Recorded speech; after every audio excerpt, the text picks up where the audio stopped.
नमस्कार साथियों, स्वागत है आपके अपने चैनल हरियाणा कौशल में। जी हाँ साथियों, आप सदन में बहुत बड़ी खबर लेके आए। हाँ, मिनट्स ऑफ मीटिंग जो हरियाणा सरकार के द्वारा जारी करने का काम कर दिया गया है।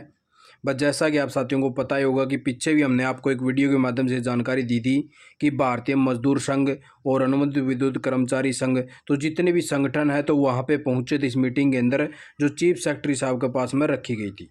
वहाँ पे जो है टोटल 29 एजेंडे रखे गए थे, जिसके जवाब जो है प्रत्येक डिपार्टमेंट वाइज जो है आज जारी करने का काम कर दिया गया है। सभी डिपार्टमेंटों से संज्ञान में मामला लाया गया था। बस इस प्रकार से जितने भी जवाब थे तो उनके जो है क्या जवाब देने का काम किया गया हरियाणा सरकार के द्वारा, आप साथ ने पूरी इन्फॉर्मेशन देवांगे जो एजेंडे के अंदर जो है मेंशन कर रखी है। बस सैलरी बढ़ोतरी को लेके क्या कहा है, एलटीसी को लेके क्या कहा है, 58 साल लगकर रोजगार को लेके क्या कहा है, ट्रांसफ़र को लेके है, तो बहुत सारे जो है मैटर इसके अंदर रखे गए हैं। आंगनवाड़ी वर्कर है, ट्यूबवेल ऑपरेटर है, हेल्थ वाले हैं, एफएड वाले हैं, तो बहुत सारे जो है संगठन वहाँ पे गए थे साथियों। तो उनके अलग अलग प्रकार से जो है मांगे थी, तो उसके ऊपर जो हरियाणा सरकार ने क्या जवाब दिया है आप साथी ने दिखाया था पूरी इन्फॉर्मेशन। उससे पहले जी आप साथी चैनल पर नए बने हो तो चैनल को सब्सक्राइब करना ना भूलें। चैनल को सब्सक्राइब जरूर करें जिससे आने वाली हर काम की जानकारी आप साथियों को। तो ये देख लीजिए साथियों, ये बड़ा नया लेटर पर जो जारी करने का काम कर दिया गया हरियाणा सरकार के द्वारा। मिनट्स ऑफ मीटिंग रखी गई है और इसके अंदर यानी कि 21 जून 2023 का ताज़ा लेटर साथियों, और जितने भी एजेंडे रखे गए थे तो सभी का इसके अंदर जो है जवाब देने का काम किया गया है हरियाणा सरकार के द्वारा। और जितने भी डिपार्टमेंट है तो सभी को लेटर लिख दिया है, और जितने भी संगठन वहाँ पे मौजूद थे तो उनको भी जो है लेटर देने का काम कर दिया गया है हरियाणा सरकार के द्वारा साथियों। और इसके अंदर जो हरियाणा कौशल रोजगार निगम के सीईओ हैं और लेबर कमिश्नर डिपार्टमेंट के जितने भी अधिकारी हैं तो उनको भी लेटर देने का काम कर दिया गया है। मिनट्स ऑफ मीटिंग रखी गई थी 15 मई से लेकर 18 मई के बीच में, तो उसके अंदर जो है डिस्कशन कराया गया था भारतीय मजदूर संघ के अधिकारियों के साथ में। तो उस पर जो है क्या निष्कर्ष निकल के आया है, वह 29 एजेंडे थे, हर प्रकार के साथी इसके अंदर मौजूद थे, जिसका बारे में जो है मांग रखी गई थी संगठन के द्वारा। तो आप साथी ने जो मोटी मोटी मांग है वो आपको दिखाने की कोशिश करेंगे। वह इसके अंदर जो मैन जो यानी कि टॉपिक रखे गए थे वो क्या थे, तो इस प्रकार से देख लीजिए साथियों। वह जो पहला जो एजेंडा रखा गया था वह प्रदेश के सभी सरकारी और अर्ध सरकारी एवं ठेका कर्मचारी कौशल रोजगार निगम को बोनस नीति के अंतर्गत लाया जावे। यानी कि वह जितने भी कर्मचारी लग रहे हैं तो शहरों की जो है बोनस नीति के अंतर्गत लाने का काम किया जावे। तो पहला एजेंडा यूँ रखा गया था, जिसके अंदर जो है हरियाणा सरकार के द्वारा जो है जवाब देने का काम कर दिया गया है इस प्रकार से।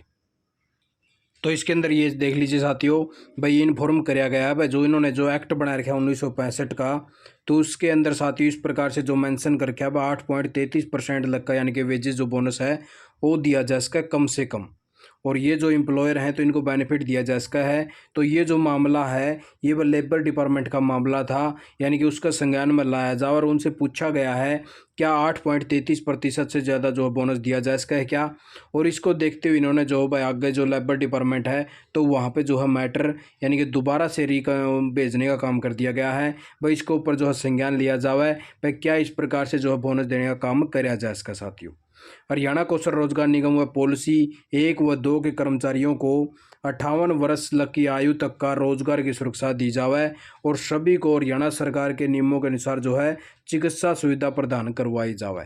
तो इसके अंदर ये देख लीजिए साथियों, बस सीईओ थे हरियाणा कौशल रोजगार निगम के, इन्होंने कहा भाई ये इसके अंदर जो है 58 साल का जो रोजगार है जो मैन पावर को, तो इसके अंदर जितने भी हरियाणा कौशल रोजगार निगम के तहत कर्मचारी लगे हुए हैं तो यूँ मामला जो है नया संज्ञान में आया है। अभी तक ऐसा कोई भी मामला नहीं था। वह जितने भी यानी कि कॉन्ट्रैक्चुअल एम्प्लॉय लगे हुए इनकी कोई गारंटी का इनकी गारंटी बनाई जाए, जो भारतीय मजदूर संघ के द्वारा जो है ये उठाया गया मुद्दा है। और इसके अंदर जो है डिसाइड करके वह गवर्नमेंट का यानी कि करंटली यानी कि गवर्नमेंट का लेवल पर जो है इसमें डिसाइड कराया जाए इसका है भाई क्या 58 साल तक का रोजगार जो सुरक्षित कराया जाए इनका। तो इसको देखते हुए इन्होंने जो है मामला जो गवर्नमेंट का संज्ञान में छोड़ दिया है। और बात रहती है जो मेडिकल पॉलिसी है तो इसको संज्ञान में लाया जाएगा और 1 हफ्ते के अंदर अंदर जो है इसके ऊपर डिसीजन लेने का काम कर दिया जाएगा। सीईओ हरियाणा कौशल रोजगार निगम के ने ये बात कही है साथियों, जो 58 साल तक का जो रोजगार की गारंटी उसको देखते हुए इन्होंने साफ साफ कह दिया हरियाणा सरकार का मैटर है, इसके अंदर मैं कुछ नहीं कर सकता। और जो मेडिकल फैसिलिटी है उसके अंदर जो है 1 हफ्ते के अंदर अंदर जो है मैं निर्णय ले लूँगा साथियों। उससे आगे साथियों, हरियाणा कौशल रोजगार निगम में पॉलिसी 1 व 2 के कर्मचारियों को पूरे वेतन पर भविष्य निधि पर जाने के जो आपका ईपीएफ कट है साथियों, वो पूरा यानी कि पैसा पर कटने का काम कराया जावे, ना कि 15,000 रुपये कट है। तो ये मैटर था भाई। इसके अंदर जो इन्होंने मामला कह दिया भाई, फाइनल डिपार्टमेंट का यानी कि मामला है, तो उसका संज्ञान में लाया जाएगा और उसको भेजा जाएगा। तो जो भी यानी कि प्रपोजल बन के आओगा तो उसको ऊपर जो है तुरंत एक्शन लेने का काम कराया जाएगा। तो उससे आगे देख लीजिए साथियों, वह चौथा पॉइंट था, हरियाणा प्रदेश के सभी अनुबंधित कर्मचारियों को ग्रेजुएटी का लाभ दिया जावे। इसको देखते हुए भी साथियों इन्होंने रुकाया भाई, यानी कि जो ग्रेजुएटी जो एलटीसी देने का काम किया गया है, वो यानी कि जो यानी कि 5 ईयर रेगुलर सर्विस यानी कि case contractual engage through Haryana Kaushal Rozgar Nigam not exist. ठीक है साथियों, it was decide Haryana department examine the matter and send a case to final department for discussion. यानी कि अब हम जो है फाइनल डिपार्टमेंट से अप्रूवल उसकी डिस्कशन कराएंगे इस बारे में, फिर जो कर्मचारियों के बारे में सोचा जाएगा, क्योंकि 5 साल तक जो रेगुलर सर्विस करा है तो उनको जो है ये देने का काम कराया जावा है। तो इसका बारे में जो हम फाइनल डिपार्टमेंट से पूछ के फिर बतावांगे। हरियाणा प्रदेश के सभी अनुबंधित कर्मचारियों को जो है एलटीसी की सुविधा का यानी कि वे प्रदान करी जावा है। तो इसको देखते हुए भी इन्होंने साथियों देख लीजिए साफ साफ लिख दिया भाई, ये जो बेनिफिट वगैरह है ये यानी कि 4 ईयर कैलेंडर का यानी कि जो गवर्नमेंट एम्प्लॉय है उन्हीं को देने का काम कराया जावा है। इसीलिए वह फाइनल डिपार्टमेंट ने जो है इसके ऊपर पीछे भी यानी कि एक्शन लिया था, जिसके बारे में जो है लेटर आया था, और फिर जो है दोबारा से लेटर को जो है वापस लेने का काम कर दिया गया था साथियों। ठीक है, तो इसके अंदर भी यानी कि भाई इन्होंने साफ साफ लिख दिया भाई, ये मैटर भी जो फाइनल डिपार्टमेंट का है उससे तर्क वगैरह लेके फिर बताने का काम कराया जाएगा। उससे आगे भाई जो है यानी कि आईटी विभाग द्वारा जारी किए गए थे सेवा नियमों को संशोधित करते हुए जो एनएचएम है और एसएससी की तर्ज पर यानी कि लागू किया जावे। जो 12/9/2019 में जो बैठक हुई थी भाई, तो इसके अंदर भी यानी कि इन्होंने साथियों भाई वही डिस्कशन वाला मैटर लिख दिया भाई, डिस्कशन कराया जाएगा इस मैटर पर भी। अभी तक इस पर यानी कि कोई भी रूल रेगुलेशन नहीं बनाया गया, इसके अप्रूवल लेवांगे, उसके बाद में जो है संज्ञान में मामला लाया जाएगा। उसके बाद में स्वास्थ्य विभाग के कर्मचारियों को भी जो है सर्विस बाइलाज का लाभ दिया जावा है। तो इसको देखते हुए साथ ही इन्होंने भाई जो है इन्हें ये साफ साफ कह दिया भाई, इसके अंदर जो है जितने भी रूल रेगुलेशन बनेंगे तो उनको देखते हुए इसको ऊपर भी तुरंत जो है संज्ञान लेने का काम कराया जाएगा। 7वें वेतन आयोग को लेके भी मुख्यमंत्री महोदय ने 2 नवंबर 2021 को घोषणा करी थी, इसे यानी कि तुरंत प्रभाव से लागू कराया जावा है। तो इसका जो डिसीजन है वह 2 मत के अंदर अंदर लेने का काम कर दिया जाएगा। जो एजेंडा पॉइंट नंबर 7 था तो वो इसी से जुड़ा हुआ है, हेल्थ से रिलेटेड है। तो सारा मैटर में 2 महीने का टाइम इन्होंने दे दिया साथियों। उस आगे एजेंडा था भाई कि हरियाणा प्रदेश में स्वास्थ्य विभाग में ड्रेस कोड लागू करने को लेके। तो इसके अंदर भी इन्होंने कहा भाई 1 महीने के अंदर अंदर जो है टाइम दे दो, 1 महीने के अंदर अंदर जो है सारा सौदा क्लियर कर देंगे। इसका भी 31 मार्च 2023 को जो खत्म होने वाला है उनका कार्यकाल भी बढ़ाया जावा है। तो इसके ऊपर भी जो इन्होंने कहा भाई डिसाइड करना है भाई, जल्द से जल्द हम करने का निर्णय इसका फाइनल कर देंगे। उसके बाद में भाई पानीपत में है जैसे जींद में ये कर्मचारी जैसे भाई इनकी पॉलिसी बनाई जावा अलग से भाई नियमों का उल्लंघन करते हुए हटाए गए थे। तो इस पर भी जो है मामला जो है इन्होंने कहा भाई इस पर भी जो है एक्शन लेने का काम कराया जाएगा, और जल्द से जल्द इसका जो है जो भी रेजुलेशन निकलेगा वो निकालने का काम कराया जाएगा। बाकी कुछ का तो निकालने का भी काम कर दिया, इसके अंदर साफ साफ लिख दिया गया साथियों। और उससे आगे अनुमोदित विद्युत कर्मचारी विभाग के कर्मचारियों का कार्य जो है जोखिम भरा रहता है, उनका वेतन जो है कौशल रोजगार निगम के तय रेट 2021 के डीसी रेट की दरों के अनुसार तय किए गए थे। इसकी घोषणा सितंबर 2021 में करी गई थी। इसके अनुसार विद्युत विभाग में 15 से 16 जिलों में वेतन पहले से ही 10 से 15% ज़्यादा है। इसमें वर्ष 2022 की बढ़ोतरी नहीं हुई है। अतः आपसे निवेदन है विद्युत निगम के रेट अलग से तय करते हुए 2 साल से बड़ी महंगाई को देखते हुए निगम रेट में 20% की बढ़ोतरी की जाए और महंगाई भत्ता भी दिया जाए।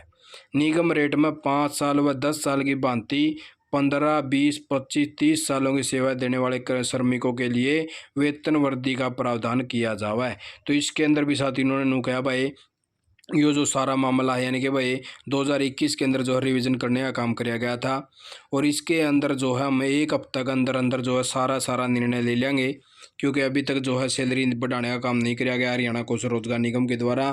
यानी कि जो भी रिवीजन स्केल बनेगा आपका, उसी के रिगार्डिंग जो है पूरा निष्कर्ष निकाल के 1 हफ्ते का टाइम और दे दे। 1 हफ्ते के अंदर जो है सारा फाइनलाइज निकाल के इनकी जो है रिवीजन जो पे हैं वो निकालने का काम कर दिया जाएगा। यानी कि सैलरी बढ़ोतरी को लेकर आप साथियों का जो निर्णय वो आ चुका है साथियों। तो इसके अंदर आप साथी देख सको, क्योंकि बहुत से साथी हैं जो इस विषय में कमेंट आए थे। तो अगर हरियाणा प्रदेश में कार्यरत कंप्यूटर टीचर हैं और लैब अटेंडेंट हैं, इनको मामला भी यानी कि 14/2014 को डिसाइड किया गया था। उसके बाद में 20 अप्रैल 2023 को फर्दर एक्शन लिया गया था। तो इस प्रकार से साथियों इनका भी मामला जो है संज्ञान में लाया जाएगा। उसके बाद में वह हरियाणा प्रदेश के केंद्रीय सरकारी बैंक में कार्यरत अनुबंधित कर्मचारियों को समान काम समान वेतन और सामाजिक सुरक्षा का प्रदान करी जावे। तो इसको देखते हुए देख लीजिए नया एजेंडा जो है जारी कर दिया है, और इसके अंदर जो लिख दिया भाई यानी कि लेवल 3 के अंदर कराया जावे थी, पहले लेवल 2 में थे। तो ये जो मामला है भाई यानी कि एडी में मैटर जो है जल्द से जल्द जो है रिजोल्व करवाने का काम कराया जाएगा। उस तक गया क्या हरियाणा प्रदेश में जो ITI अनुदेशक कर्मचारियों को रोजगार की सुरक्षा प्रदान करी जावे और इसके सेवा नियम बनाए जावे। तो इसका भी जो है इन्होंने लिख दिया जो पॉलिसी बना रखी 2022 है, उसके अंदर जितनी फैकल्टी वगैरह है जो कॉन्ट्रेक्चुअल एम्प्लॉय लगाए गए हैं वो state through the employment contractual policy उसके तहत ही लगाए गए हैं। और इसी प्रकार से जो है ये भी मामला जो संज्ञान में लाया जाएगा। उसके बाद में हरियाणा प्रदेश में एफड में कार्यरत अनुबंधित कर्मचारियों के अनुभव के आधार पर बचे हुए कर्मचारियों को पोर्टल पर किया जावे यानी कि अटैच कराया जाओ हरियाणा कौशल निगम का, और अनुभव के आधार पर जो है कौशल रोजगार निगम में लगाया जावे। तो इसका मामला भी जो है जल्द से जल्द भाई यानी कि पेंडिंग इशू कुछ चल रहे थे वो, तो जो एफड के जो GM थे ये MD साहब हैं, तो इनको मामला भेजा है कोई इनको जल्द से जल्द जो हरियाणा कौशल रोजगार निगम का मामला भेजा है जो कोई भी दिक्कत आवा है तो ठीक है। तो उससे आगे हरियाणा प्रदेश के ग्रामीण ट्यूबवेल ऑपरेटरों को EPF और ESIC का दायरा में लाया जावा है। तो इसका भी ऊपर जो है SCO हरियाणा कौशल रोजगार निगम ने रिक्वेस्ट करी है भाई ये भी मैटर जो है जल्द से जल्द जो है रिजोल्व करवाने का काम कर दिया जाएगा। और उससे आगे साथियों बस सिग्नेचर वगैरह हो रहे हैं ये जितने भी वहाँ पे अधिकारी मौजूद थे वहाँ पे इस प्रकार से, और नीचे कुछ और एजेंडे हैं साथियों। तो इसी प्रकार से साथियों सारा यानी कि भाई इन्होंने अभी तक जो है फाइनल निष्कर्ष निकालने का काम नहीं किया है इसके अंदर, यानी कि उन्होंने सारा ये कहा भाई इसमें भी यानी कि जल्द से जल्द संज्ञान लेने का काम कराया जाएगा। तो उसी प्रकार से हरियाणा में भाई यानी कि रोजगार दिलवाया जावे। और उससे आगे देख लीजिए ग्रामीण सफाई कर्मचारियों को कौशल रोजगार निगम में शामिल करवाने को लेके है। और उससे आगे कार्यरत अच्छे कर्मचारियों को नियमित किया जावे और पार्ट टाइम कर्मचारियों को पूर्णकालीन कर्मचारी का दर्जा भी दिया जावे। तो इसका बारे में मैटर हुआ है। और उससे आगे भाई जितने भी पशु चिकित्सा विभाग के अंदर हैं इनसे भी संपर्क हुआ भाई। और जो NTPC जांडली के अंदर जो 500 का अधिक कर्मचारियों की प्रति महीना 3 से 4 हज़ार रुपये कम से कम वेतन मिले वह 3 साल से नहीं दिया जा रहा है, तो इस पर भी बात हुई साथियों। और उससे आगे भी महंगाई को देखते हुए आपकी सरकार द्वारा श्रमिकित हो गई यानी कि 7 वर्ष हो चुके हैं भाई, और जो है 6 यूनिट मानते हुए वह तय कराया जावा है और 18,000 न्यूनतम वेतन निर्धारित कराया जावा है।